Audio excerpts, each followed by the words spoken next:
menjatuhkan pidana kepada ia terdakwa Harvey Muiz dengan pidana penjara selama 20 tahun. Di meja megah mereka berpesta, rakyat kecil menjerit nestapa. Janji suci lenyap tak bersisa, korupsi merajalela tanpa rasa. Puisi ini seolah menggambarkan realitas Indonesia saat ini. Dalam waktu kurang dari setahun, 2 kasus korupsi besar telah mencoreng nama bangsa.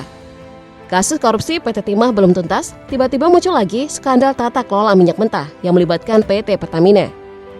Dan itu belum semuanya. Masih ada sederet kasus korupsi lain dan kerugian negara yang sangat besar. Sejujurnya saya dan mungkin kalian juga sudah muak dan ulah para pejabat kita. Tapi penting untuk mengingatkan kembali betapa besar dosa-dosa mereka.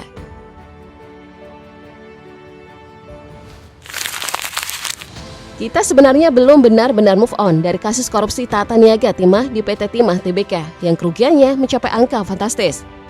Menurut Bambang Heru Staharjo, ahli lingkungan dari IPB, kerusakan ekosistem akibat penambangan ilegal menyebabkan kerugian negara mencapai 300 triliun rupiah. Kasus ini bukanlah hal baru. Praktik korupsi ini telah berlangsung sejak 2015 hingga 2022 di wilayah Bangka Belitung. Di sana terjadi kolaborasi ilegal antara PT Timah Tbk dan pihak swasta dalam pengelolaan lahan yang jelas melanggar hukum. Kasus ini akhirnya menjerat lebih dari 20 orang tersangka, termasuk Harvey Muiz, suami artis Sandra Dewi, dan Muhtariza Pahlevi Tabrani, mantan Direktur Utama PT Timah Tbk. Awalnya 2 terdakwa mengajukan banding, tetapi pengadilan tinggi justru memberikan vonis yang lebih berat. Hukuman yang semula hanya 5 dan 8 tahun berubah menjadi 20 tahun penjara dengan denda yang juga semakin besar.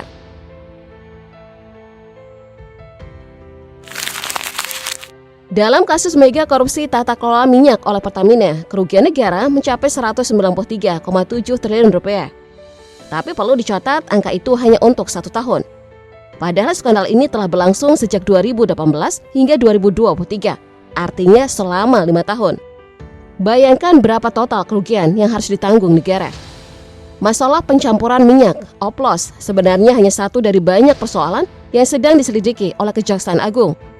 Diduga telah terjadi pemufakatan jahat dalam pemenuhan kebutuhan minyak mentah selama periode 2018 hingga 2023. Awalnya penyidik menetapkan 7 tersangka yang terlibat dalam berbagai peran, mulai dari memanipulasi rapat internal mengatur pemenang tender broker minyak, melakukan markup kontrak, hingga mengoplos Pertalite menjadi Pertamax untuk keuntungan pribadi.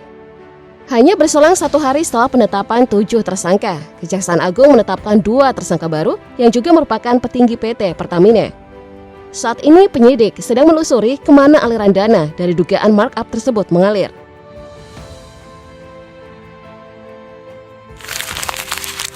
Sebelum kasus korupsi PT Pertamina dan PT Timah, negara sudah pernah menanggung kerugian ratusan triliun dari kasus bantuan likuiditas Bank Indonesia (BLBI). Kerugiannya mencapai 138 triliun rupiah. Kasus ini bermula dari krisis moneter 1997 yang menyebabkan puluhan bank di Indonesia kolaps. Bank Indonesia kemudian mengucurkan dana bantuan sebesar 147,4 triliun rupiah kepada 48 bank untuk mencegah kebangkrutan. Namun dana tersebut justru diselewengkan oleh para penerimanya. Pada tahun 2007, Kejaksaan Agung membentuk tim khusus untuk mengusut korupsi BLBI. Tetapi penyelidikan dihentikan pada 2008. Di era pemerintahan Jokowi, kasus BLBI sempat dibuka kembali. Samsul Nur Salim dan istrinya bahkan ditetapkan sebagai daftar pencarian orang DPO oleh KPK. Namun sayangnya kasus ini kembali dihentikan tanpa kejelasan. Kasus besar lainnya adalah penyalahgunaan izin lokasi dan usaha perkebunan di Indragiri Hulu pada awal 2000-an. Dengan kerugian negara 78 triliun rupiah. Kasus ini menyeret Surya Darmadi, pemilik PT Duta Palma, yang diduga bersekongkol dengan Bupati Indragiri Hulu 1999 hingga 2008, Raja Tamsir Rahman, untuk menyerobot ribuan hektar lahan negara. Pada 23 Februari 2023, Surya divonis 15 tahun penjara, didenda 1 miliar rupiah, serta wajib membayar kerugian 2,2 triliun rupiah dan kerugian ekonomi 39,7 triliun rupiah atau tambahan 5 tahun penjara jika tak mampu membayar. Mahkamah Agung kemudian memangkas dendanya dari 40 triliun rupiah menjadi 2 triliun rupiah. Kasus ini terus bergulir. Kejaksaan Agung terbaru menyita 450 miliar rupiah terkait TPPU Duta Palma Group yang melibatkan anak Surya Darmadi. Kasus lain adalah korupsi kondensat ilegal. Dirut PT TPPI Honggo Wendratno mengajukan program PSO ke BP Migas untuk membeli minyak mentah meski perusahaan mengalami kesulitan keuangan. Deputi Finansial BP Migas Joko Harsono menyetujui dan menunjuk PT TPPI sebagai penjual kondensat negara tanpa melibatkan tim penunjukan penjual minyak mentah kondensat. Akibatnya negara merugi 37,8 triliun rupiah. Pada 22 Juni 2020, Honggo divonis 16 tahun penjara dan denda 1 miliar rupiah atau kurungan 6 bulan jika tak mampu membayar. Namun hingga kini ia masih buron.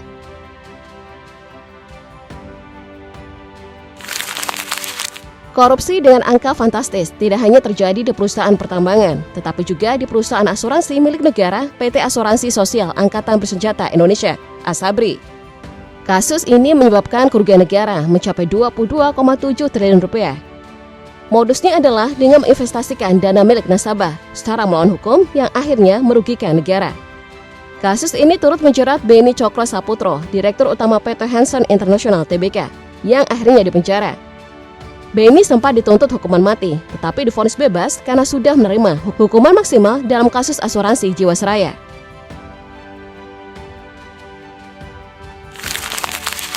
Beni Cokro Saputro juga terlibat dalam kasus korupsi PT Asuransi Jiwasraya. Dalam kasus ini, Beni dihukum seumur hidup oleh Pengadilan Negeri Jakarta Pusat. Kasus ini bermula pada tahun 2009 ketika Jiwasraya gagal membayar polis nasabah senilai 12,4 triliun rupiah. Untuk menutup kerugian, Jiwasraya menawarkan skema investasi dengan bunga tinggi. Namun investasi ini tidak menghasilkan keuntungan yang cukup, malah memperburuk kondisi keuangan perusahaan. Berdasarkan audit, negara mengalami kerugian sebesar 16,8 triliun rupiah akibat korupsi ini.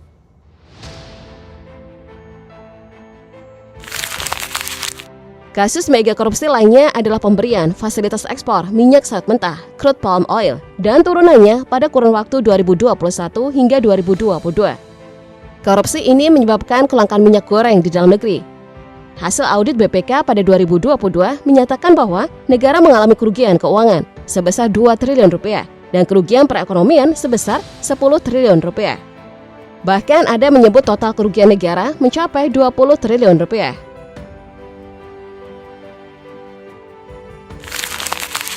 Kasus pengadaan pesawat CRJ-1000 dan ATR-72-600 pada tahun 2011 juga termasuk dalam daftar korupsi dan kerugian terbesar di Indonesia.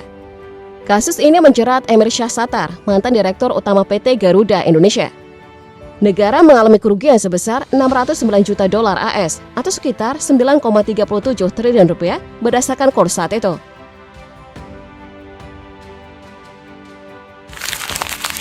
Kasus korupsi proyek pembangunan Base Transceiver Station BTS 4G dan infrastruktur pendukung dalam program Badan Aksesibilitas Telekomunikasi dan Informasi (BAKTI) di Kementerian Komunikasi dan Informatika pada periode 2020 hingga 2022 menempati urutan 10 kasus korupsi terbesar.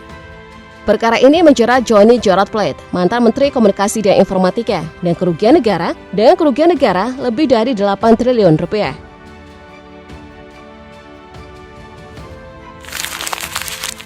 Dari deretan kasus yang melibatkan para pejabat, ada satu pertanyaan penting yang perlu kita bahas. Mengapa semua ini bisa terjadi? Jawabannya, pertama, karena lemahnya penegakan hukum di Indonesia. Hukuman bagi koruptor sering dianggap terlalu ringan. Banyak kasus besar mandek atau berakhir dengan vonis yang tidak sebanding dengan kerugian yang ditimbulkan. Sementara itu, kasus kecil seperti mencuri 5 potong kayu di hutan negara bisa berujung pada hukuman 5 tahun penjara. Faktor lainnya adalah budaya korupsi yang sudah dianggap wajar dalam birokrasi dan politik. Praktik suap, gratifikasi, dan nepotisme seolah menjadi tradisi yang sulit dihilangkan. Intinya, mega korupsi di Indonesia adalah hasil dari kombinasi sistem hukum yang lemah, budaya korupsi yang mengakar, serta politik dan birokrasi yang syarat kepentingan. Korupsi dianggap sebagai kejahatan luar biasa karena dampaknya yang masif, baik dalam jangka pendek maupun jangka panjang. Tidak hanya merugikan negara, korupsi juga menyengsarakan rakyat.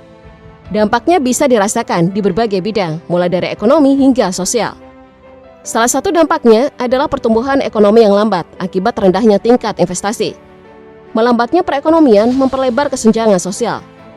Orang kaya dengan kekuasaan bisa melakukan suap dan semakin kaya, sementara orang miskin semakin terpuruk dalam kemiskinan. Jika ketegasan hukum tidak ditegakkan, kasus-kasus mega korupsi baru akan terus muncul. Siapa tahu kasus Danantara akan menyusul.